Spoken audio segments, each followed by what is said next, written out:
our third lovely speaker of the night, who I want to introduce to you. My very dear friend, Shirley Donnelly. And I want to say that her lab coat is not a joke. She is actually, it's not just for the show, she actually has over 40 years experience in laboratory medicine, and she knows what she's talking about. She often refers to herself as a lab rat. She is also, like me, a certified tantric educator since 2008, an experiential somatic intimacy coach, and most recently, the organizer and co-founder of our local orgasmic meditation community. Any of you owners out there might do a little woo-hoo about that. Which is currently at 50 members and growing. We're very excited about that. The Home Interest Group of Southern Oregon. And I want to say, too, that she is developing a very exciting program. She didn't put this on her intro. That's called Sexy Satiated at 60. And I want to introduce to you my dear, sexy, satiated friend, Shirley Donnelly. Thank you, Kimmy. Wow. Thanks, everyone. What a night, huh?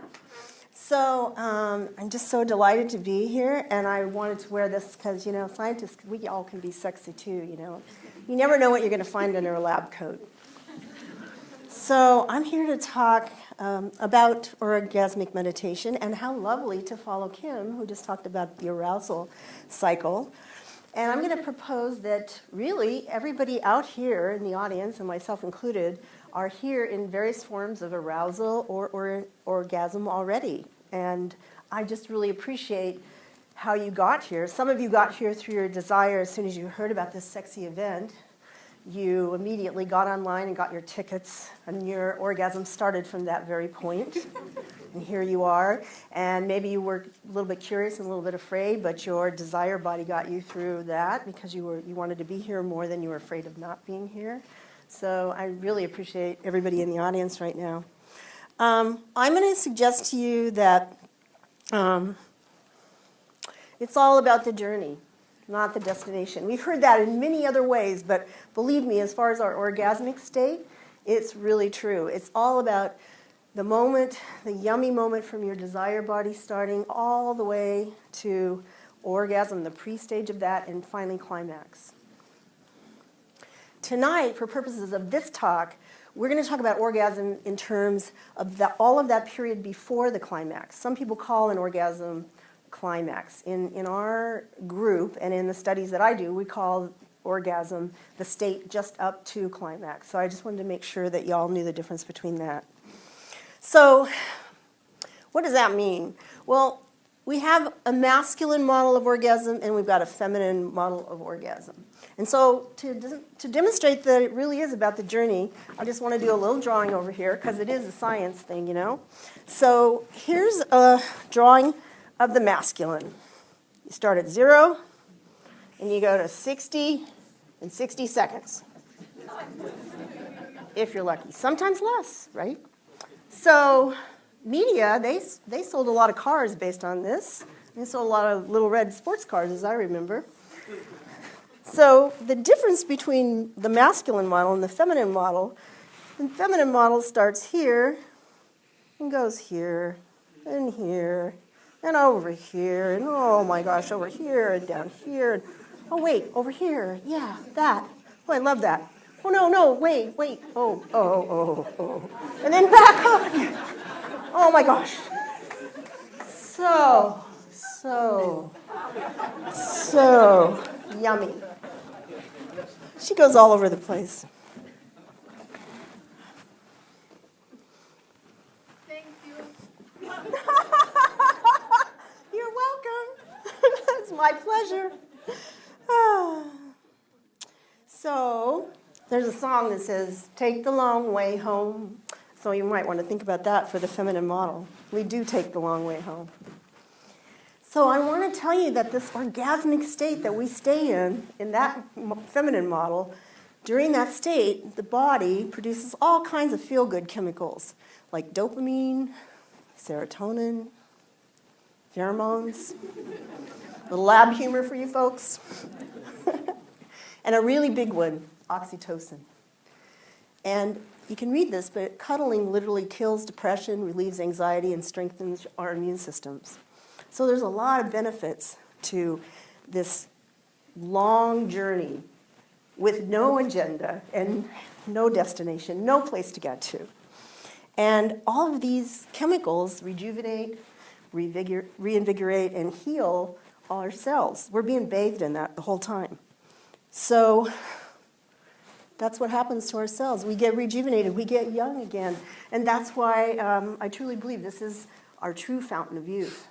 That's the premise of my talk tonight. So Big Pharma knows this. Big Pharma has tried to recreate these substances and then sell them back to us. But we all know there ain't nothing like the real thing, baby. So the more of those substances we can give ourselves naturally, just the better for our body. So this really is our true fountain of youth. And I want you to think about that as you're journeying through this lecture tonight and as you take this out into the world. Taking a breath because I have a corset on. I'm going to make sure I got enough air left, and yeah. So here's the personal part for me. So I'm a tantrika, and I had spent a long time studying tantra, and I actually hosted a workshop here at the Wellsprings, and brought my teachers here, and I was hosting that, and I was really into tantra and all the prolonged activity of tantra, all the preparation and the candles and flowers and the essential oils, and it's a big deal to do a tantra thing. So one day in the session, this mysterious man walked into the middle of the room and asked me if I'd like to go to lunch with him, and he was going to tell me about this experience. He was trained in Morehouse, and maybe I'd be interested in it. And when he first told me about it, I was like, whoa, that's a stretch, even for me. So this picture here is the technique of Morehouse. So Morehouse had a training and a teacher that taught that if you stroked the clitoris in the 1 o'clock position, the upper left quadrant, for a period of 15 minutes to an hour, sometimes 2 hours, that you could create these orgasmic states where all these good things were happening. And so, of course, I'm curious, and I'm more curious than I am afraid. So I said, okay. And so we started doing this practice together. And even though I'd practiced all the breathing techniques and eye gazing of Tantra, all of a sudden, in this amazing process with this partner that I had, my limbic brain got activated. And for the first time in my life, my limbic brain, my reptilian brain, took over. I mean, I went out of my body. My body was gone, and so was my neocortex. All of my scientific, how to do it, how to get it done, the critic voice, the skeptic, gone. And so I started, and during our practice sessions, I started to just really see the benefits of being in these states more and more. And sometimes it can be for minutes, sometimes it can be for an hour, sometimes over an hour. Depends on whether you have to go to work or do some housework, get some stuff done. But there's no limit to the feminine arousal system. It's limitless.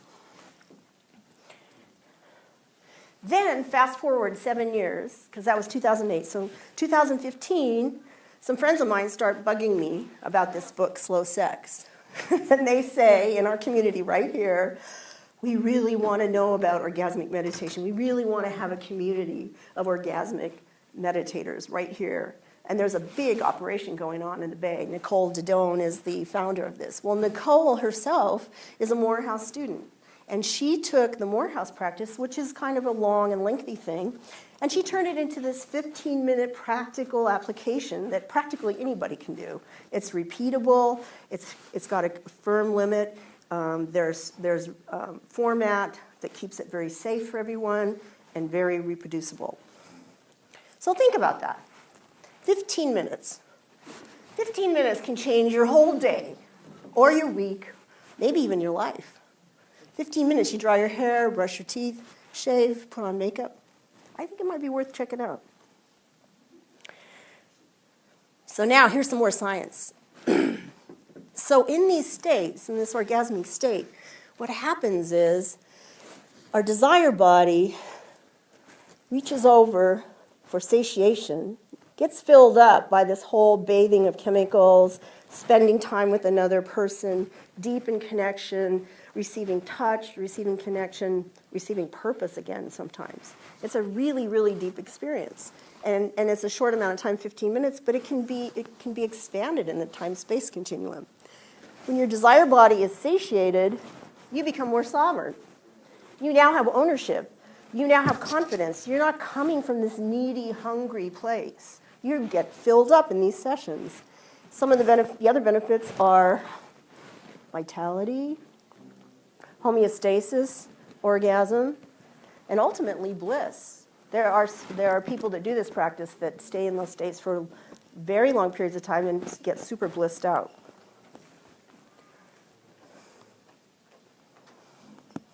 So here's a quote from Nicole in her book. She did a TED Talk, and she actually quoted this TED Talk in the TED Talk, and she got so much interest and publicity because it's so true. In the Western world, the mantra, our mantra is, and she said it was for women, but I really think it applies to all of us. I eat too much, I drink too much, I work too much, I spend too much money. And you can insert your own too muches here, because I'm sure you've got some. And we also know that sex sells, but I'm going to propose to you that lack of sex sells more. Because the media and the marketplace knows that we're hungry for something. And they're trying to give us all this stuff to buy to fill up our hunger. They're trying to give us stuff like cosmetics and clothing and cars and things to fill this need that we have. But this hunger that we have for connection and touch and purpose is so deep that the only way you can really touch it is by being in deep connection with someone else or yourself. So here's some more science. We have two systems that work here in our autonomic system. We have the sympathetic and the parasympathetic.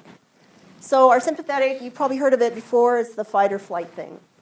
So when it's called to action, it makes your heart beat faster, it constricts your blood vessels, it pumps cortisol and adrenaline, epinephrine into your system like crazy, and it really gets you ready for something. If you're ready, I'm so ready. And stress activates our sympathetic system. So if you're ready and you've got all this stuff in you and your heart rate's beating, it's great if there's a saber-toothed tiger in the area. That's wonderful. But if there isn't, and now you're just primed for this, you're carrying all that stuff around in your body. Cortisol is really hard on the body it creates body fat, and it's got a lot of really harmful if it stays around in the body. And the other one now is the parasympathetic, and that's called the feed or breed one. So this is the one that we feel more relaxed in. Nursing mothers feel it a lot. It produces oxytocin. It relaxes the blood vessels. It calms the nervous system. It increases our digestion and our saliva so that we are feeding and breeding. And I have a scale here that when one of these gets out of balance, it's not good. Either way, it's not good. So I'm going to demonstrate with a scale. Why not? So let's say you're sympathetic. This is the sympathetic side of things. I'm so glad they provided music. So let's say you have a fight with your partner last night. Now you don't sleep so well. All night long you're not sleeping. And because you don't sleep so well, now you've overslept. And because you've overslept, you don't get to have breakfast. And because you don't get to have breakfast, you spill coffee and tea all over your shirt. Now you got to go change your shirt. And this scale is made for me specifically. It's a little delicate. And you go to the bathroom and there is no toilet paper. So that's just it. That's the ultimate. So here we go. Way out of balance. And like I said, there's no safety valve, no release thing for this currently, except for these states of flow that we get into, which I'm going to talk about later. You might go for a run. You might go work out. You got to have something to let that off. So the same is true for this other side. Now we get these things out of here. Props. So let's say you did go to work and you had a really hard week. And now it's the weekend, it's Friday night. And you want to just hang out. You're so tired and you deserve it because you worked really hard. So you're just going to go hang out on the couch for a while. And then you think, I'm just going to crack open a beer or two. That would feel good right now. I really deserve that. I worked really hard this week. And then you might grab the remote for the TV. And you're going to look for some kind of mindless television, something that will entertain you but doesn't have a lot of seriousness to it, because there's a lot of seriousness out there. I just want to go away for a little while. Then you go and you get that bag of chips that's been up on your refrigerator all week, and you say, I know I'm not going to feel so good tomorrow, but I really want those chips. I really need to. I worked hard, and then I just want to chill.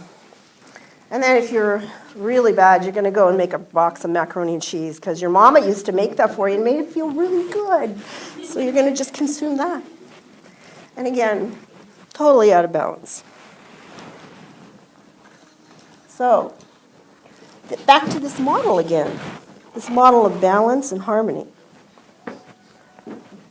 So there's this great thing called flow. When both of these systems are working together in harmony, they complement each other so well that everything just is, and it's so easy, and you just are. So there's this guy, Mihaly Csikszentmihalyi. He wrote this book called Flow, and it's the psychology of optimal experience. And he talks about optimal experience being when you're so immersed in something that it consumes you, and everything else falls away. Time falls away. All of the stress out there falls away. Everything just makes sense. And so in this orgasmic meditation state that we get into, it's one of the only times that the sympathetic and the parasympathetic are working together at the same time to achieve flow. There's other ways to achieve flow too. Some of you guys already have this in your life. So there's music. Lots of people either play music or listen to it. That's a beautiful way to be in flow. Certainly meditation can get you into a state of flow. Art. Chess. A lot of people play chess to be in flow. There's yoga, especially nude yoga. That's a good way to be in flow. And maybe nude surfing, whatever rings your bell. And I know you have ways of getting in flow yourself. So I'm a musician, and I'm going to pick music. That's me and my horn. I love playing my horn. So when I'm in an orgasmic meditation practice for 15 minutes with my partner, I want to say how important that is to me, because one of the things about this practice is there's a knowledge that we can't tickle ourselves. We can't get ourselves into a state where my limbic brain kicks in by itself. If I tickle myself, I know what's coming. I can't navigate that, and I can't surprise myself. But my partner can, my conductor can. And so when I'm in more orgasmic meditation, there's this really beautiful wave that I'm riding with this conductor where I just get to be.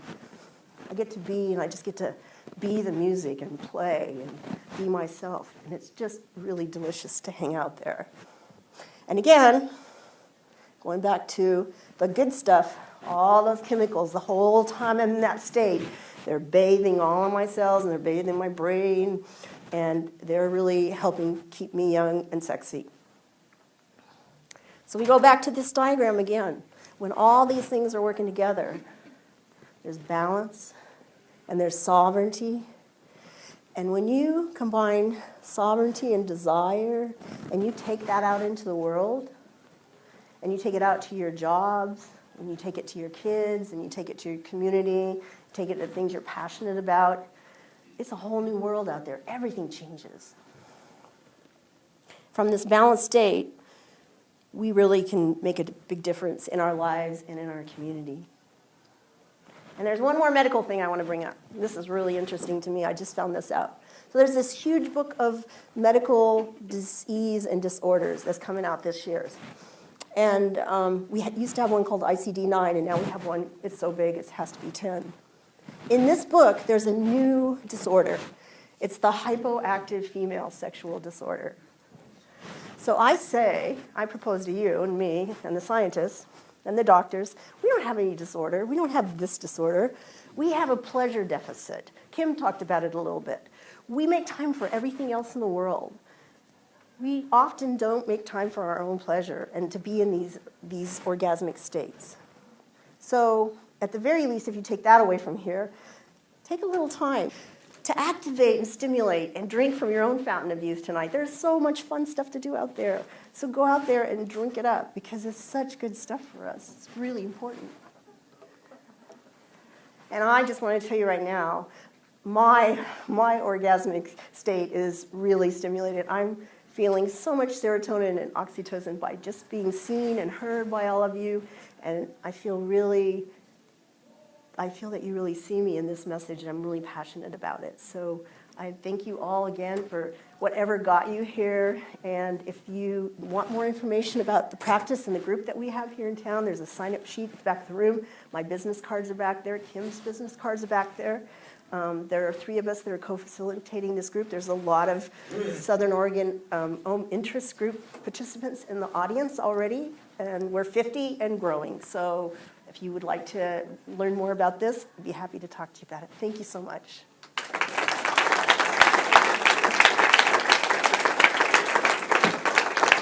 Thank you all.